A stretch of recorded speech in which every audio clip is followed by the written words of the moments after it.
Hello दोस्तों, कैसे हो आप लोग। दोस्तों GK@11 यूट्यूब चैनल पर आप सभी का स्वागत है।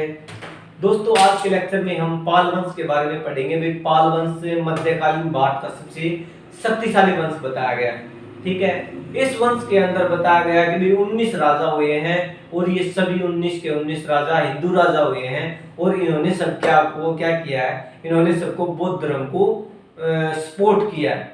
ठीक है, बौद्ध धर्म को सपोर्ट किया इन्होंने, सभी 19 के 19 राजाओं ने बौद्ध धर्म को सपोर्ट किया है। और इनमें जो भाई पाल वंश का संस्थापक है उनका नाम है गोपाल।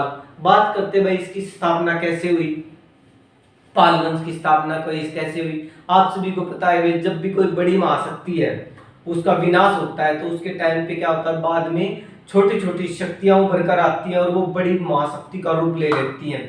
वैसे ही जैसे एग्जाम्पल के तौर पे मानते हैं कि भाई जैसे गुप्त वंश का पतन हुआ था।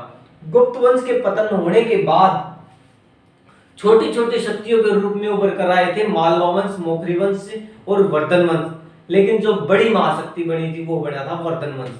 ठीक है, और फिर बात करते हैं भाई वर्धन वंश।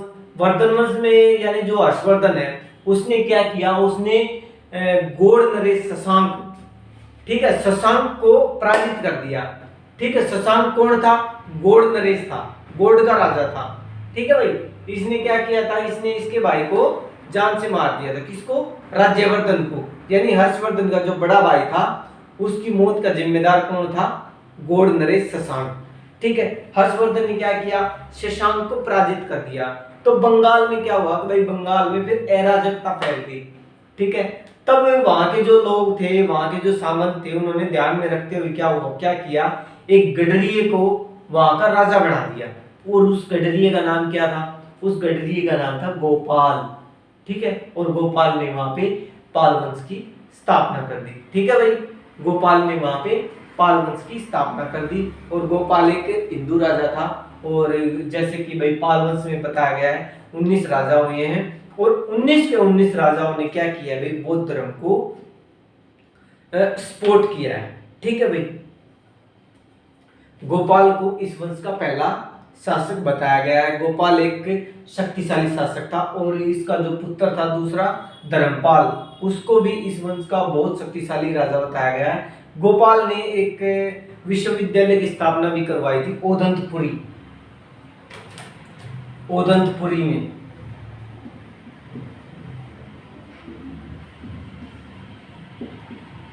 ओदंतपुरी विश्वविद्यालय। ठीक है भाई, ये ओदंतपुरी विश्वविद्यालय कहाँ है, ये ओदंतपुरी विश्वविद्यालय जैसे नालंदा विश्वविद्यालय से 10 किलोमीटर की दूरी पे है। ठीक है, उस टाइम पे क्या भाई, नालंदा विश्वविद्यालय को किसने तहस नहस किया था, नालंदा विश्वविद्यालय को बख्तियार खिलजी के द्वारा तहस नहस किया गया था। कब किया गया था, ये किया गया था 1199 में, 1199 ईस्वी में इसको तहस नहस कर दिया गया था और नालंदा विश्वविद्यालय कुमारगुप्त के द्वारा बनवाया गया था। ठीक है, उस टाइम पे क्या था, लेकिन नालंदा विश्वविद्यालय और जो ओदंतपुरी, वैसे तो भाई नालंदा विश्वविद्यालय और ओदंतपुरी विश्वविद्यालय ये दोनों फेमस थे उस टाइम पे। लेकिन बात क्या थी भाई, जो जिस बच्चे का एडमिशन नालंदा विश्वविद्यालय में नहीं होता था, क्योंकि नालंदा विश्वविद्यालय में क्या प्रोसेस थी एडमिशन की, जैसे जो बाहर गेटमैन बैठता था, ठीक है, गेटमैन बैठता था, वो भी उसका बच्चे का इंटरव्यू लेता था। ठीक है, वहां अगर पास हो जाता तो फिर अंदर और कोई इंटरव्यू लेता, वहां पास हो जाता तो फिर अंदर और कोई इंटरव्यू लेता, यानी कई चरणों में उनके इंटरव्यू होते थे और तब नालंदा विश्वविद्यालय के अंदर उनके एडमिशन होते थे। ठीक है, और जिस बच्चे का भाई नालंदा विश्वविद्यालय के अंदर एडमिशन नहीं होता था, वो बच्चे कहाँ जाते थे, वो बच्चे जाते थे ओदंतपुरी विश्वविद्यालय के अंदर। ठीक है, और ये विश्वविद्यालय किसके द्वारा बनवाया गया था, ये विश्वविद्यालय गोपाल के द्वारा बनवाया गया था।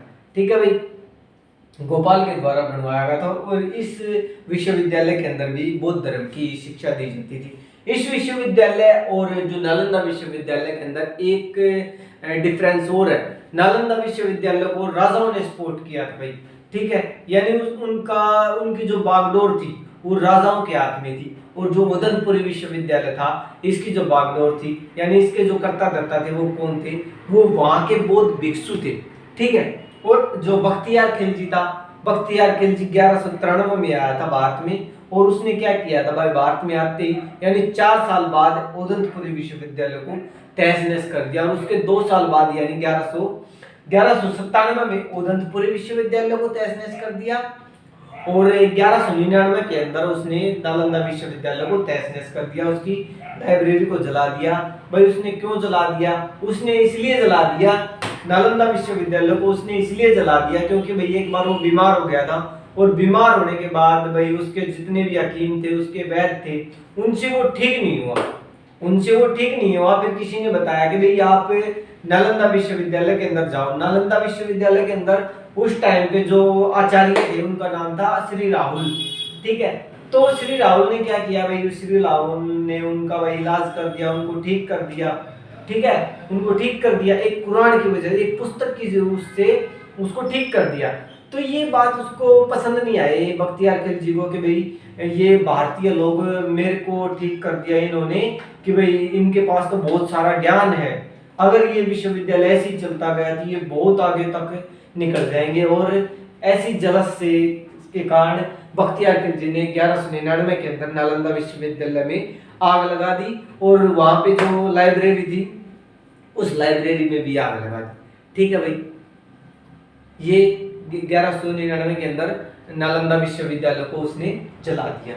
ठीक है भाई, ये तो था थोड़ी सी इंफॉर्मेशन गोपाल के बारे में। ठीक है भाई, फिर बात करते भाई इसके जो इस वंश की जो हमें जानकारी है वो कहाँ से मिलती है।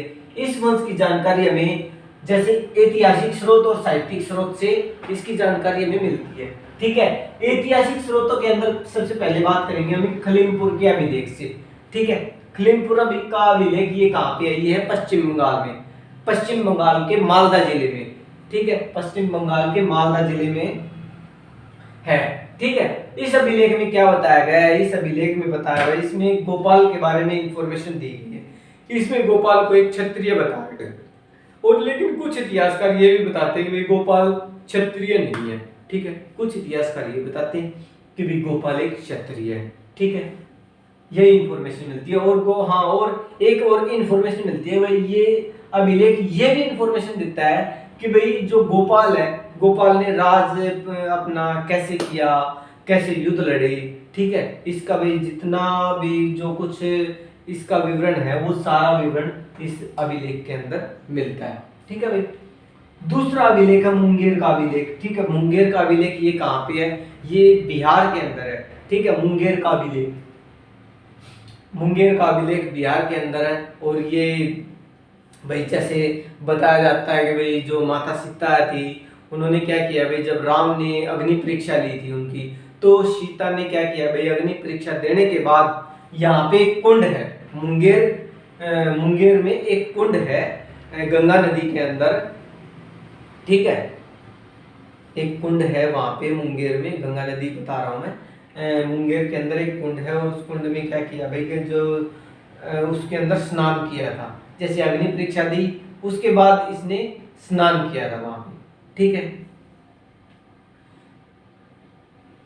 और मुंगेर में बताया गया कि मुंगेर जो पाल वंश की राजधानी थी वो मुंगेर है। और ये अभिलेख भी जैसे जो धर्मपाल थे इनके गोपाल के लड़के, उनके बारे में भी इंफॉर्मेशन देता है। ठीक है भाई, मुजफ्फरपुर अभिलेख, ये अभिलेख भाई ये भी कहाँ है? ये भी कहाँ है? ये भी बिहार के अंदर है। और मुजफ्फरपुर यानी मुजफ्फरपुर इसका नाम कैसे पड़ा मुजफ्फरपुर? क्योंकि उस टाइम पे क्या था कि भाई एक अंग्रेज अधिकारी था, अंग्रेज अधिकारी का नाम क्या था? एक अंग्रेज अधिकारी के नाम पे इसका नाम मुजफ्फरपुर पड़ा हुआ है। अंग्रेज अधिकारी का नाम था मुजफ्फर। ठीक है, उसका नाम था मुजफ्फर, और उसी के नाम पे इसका नाम मुजफ्फरपुर लिखा गया। और ये ये भी इंफॉर्मेशन देता है हमें, पाल वंश की इंफॉर्मेशन देता है। ठीक है, नारायण पाल का अभिलेख, एक अभिलेख है भाई नारायण पाल का, यानी नारायण पाल एशी वंश का एक शासक है। ये अभिलेख सिर्फ नारायण पाल की इंफॉर्मेशन देता है। यानी ये जो 4 अभिलेख बताए गए हैं, खलीमपुर का अभिलेख, मुंगेर का अभिलेख, मुजफ्फरपुर का अभिलेख और नारायण पाल का अभिलेख, ये चारों अभिलेख इसके बारे में इंफॉर्मेशन देते हैं। किसके बारे में इंफॉर्मेशन देते हैं? ये इंफॉर्मेशन देते हैं पाल वंश के बारे में। ठीक है भाई, ये तो भाई थोड़ी थोड़ी इंफॉर्मेशन इनके बारे में बस नॉर्मली हमें पता होना चाहिए। ठीक है, वैसे कोई इतना वो खास वो नहीं है।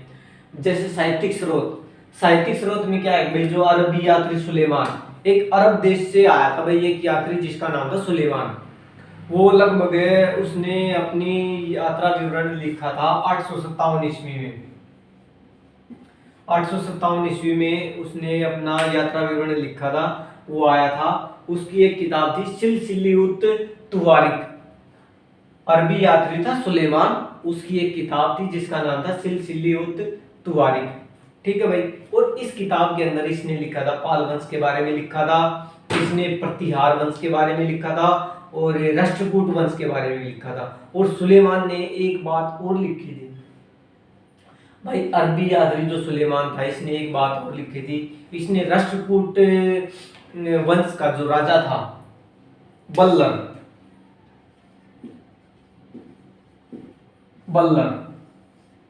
इसको सबसे शक्तिशाली राजा बताया गया है इसने। यानी सुलेमान ने बताया कि भाई भारत का जो सबसे शक्तिशाली राजा है वो बल्लर है। ठीक है, ये बात अरबी यात्री सुलेमान ने बताई है। ठीक है भाई, क्योंकि बल्लर के आगे उस टाइम पे बताया गया है कि भाई जितने राजा थे वो अपना शीश झुकाते थे, ये बात सुलेमान ने बताई है। ठीक है, सुलेमान ने फारस से लेके, फारस की खाड़ी से लेके चीन, इंडिया और बहुत सारे देशों में भ्रमण किया और वहाँ जो क्या बताया गया है, इसने जो गुर्जर प्रतिहार वंश है उसके बारे में भी बताया और राष्ट्रकूट वंश के बारे में बताया और पाल वंश के भी बारे में बताया। यानी इस बंदे ने तीनों वंशों के बारे में जानकारी दी है। ठीक है, और इस वंश इसने एक और बताया कि भाई जो गुर्जर प्रतिहार वंश है, गुर्जर प्रतिहार वंश, इस वंश का एक शासक था मिहिर भोज। क्या नाम बताया? मिहिर भोज। उसको इसने बताया कि ये बंदा मिहिर भोज है।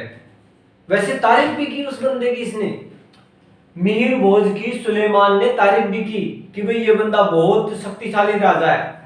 लेकिन उसने एक उसकी आलोचना भी की कि भाई जो मुसलमान है उनको ये कट्टर विरोधी है। यानी मुसलमानों का सबसे जो बड़ा, इस्लाम का जो सबसे बड़ा शत्रु है वो कौन है? वो मिहिर भोज है।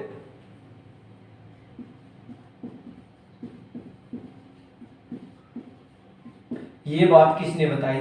ये बात बताई सुलेमान ने। जो मुसलमानों का यानी इस्लाम का जो सबसे बड़ा कट्टर विरोधी है वो कौन है? वो है प्रतिहार वंश का शासक मिहिर भोज। ये बात तो उसने प्रतिहार वंश के बारे में बताई, उसकी प्रजा के बारे में भी बताया इसने सुलेमान ने।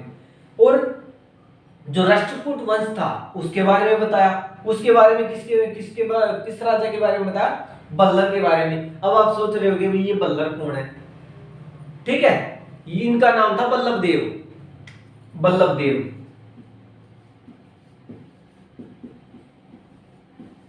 बल्लभ देव राय। इस राजा को इसने यानी राष्ट्रकूट वंश का एक राजा था जिसका नाम था बल्लभ देव राय उर्फ बल्लर, इसको यानी भारत का सबसे शक्तिशाली शासक बताया गया है। ठीक है, ये बात किसने बताई है? ये अरबी यात्री सुलेमान ने बताई है। और उस टाइम पे इसने यानी 857 ईस्वी में इसने अपनी जो यात्राएं थी उनका विवरण दिया है और उन्हीं विवरणों में ये भी बताया कि भाई भारत में जो सती प्रथा चल रही थी उसका सारा भी इसने चिट्ठा लिखा। ठीक है, ये तो है अरबी यात्रा सुलेमान। इसकी किताब सिलसिलियुत तुवारिक ये बताती है। अब बौद्ध गुरु तारानाथ का लेख है। ये बौद्ध गुरु तारानाथ ये कहाँ के थे भाई? ये तिब्बत के थे, ये तिब्बत के बौद्ध गुरु थे।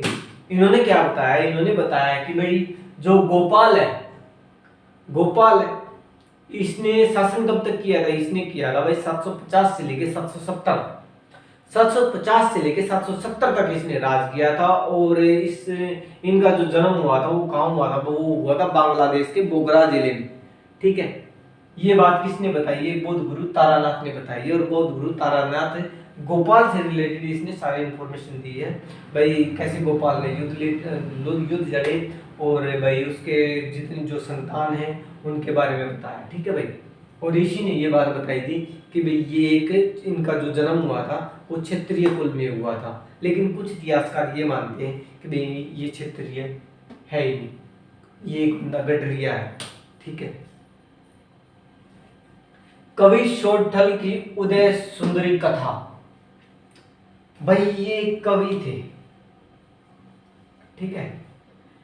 उदय सुंदरी कथा यानी उदय सुंदरी कथा यानी उदय सुंदरी नाम की एक कन्या थी, और उसका जो प्रेम और उसका विवाह, ये उनकी कथा थी भाई, उनका वर्णन किया गया है।